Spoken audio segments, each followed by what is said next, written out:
গোপালকে দেখে নাও সবাই। শুভ সকাল, রাধে রাধে, নিতাই গৌর হরি বল। দেখেছো আমার গোপালকে?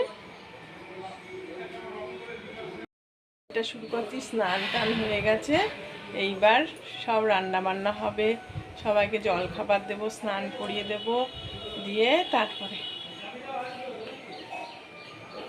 সকালবেলা পুজো হয়ে গেলে সত্যি মনটা ভালো লাগে। সত্যি পুজোটাই হলো সব থেকে আগে করা দরকার, তারপরে তো সব কাজ করা যাবে তাড়াতাড়ি।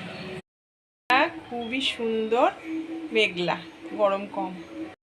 পটল, আলু, ঢ্যাঁড়স, এই যে ঢ্যাঁড়সগুলো দিয়ে এরকম করে কেটেছি।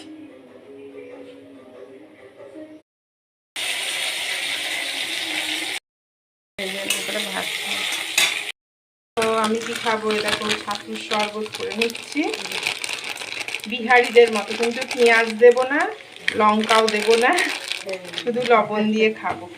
বিহারিরা পেঁয়াজ লবণ এসব দেয়, জানো তো, ভালো লাগে খেতে। আমরা তো খেয়ে অভ্যস্ত না, অতটা খাই না সকালবেলা উঠে। পিঙ্ক সল্টটা খুব ভালো, বিট লবণ নয় কিন্তু পিঙ্ক সল্ট, এটা সেদ্ধ তারপরে এই শরবত টরবতে করে খাই আমি, খুব ভালো। এখন তো অনেক রকম লবণ উঠে গিয়েছে, আর কিছু দেব না। যারা লেবু খেতে ভালোবাসে লেবু দেবে, আর পেঁয়াজ লঙ্কা যারা ভালোবাসে দেবে। আমি এখন লেবু লঙ্কা কিছুই দেবো না, শুধু লবণ দিয়ে খাবো। ওয়েদারটা দেখে নাও। আমি এখন গোলাপ গাছে চায়ের জল দিতে এসেছি, চায়ের জল দেবো, চায়ের লিকার দিলে নাকি ভালো হয়, দিলাম। কুড়ি এসেছে, কেটে দিইনি করেছে।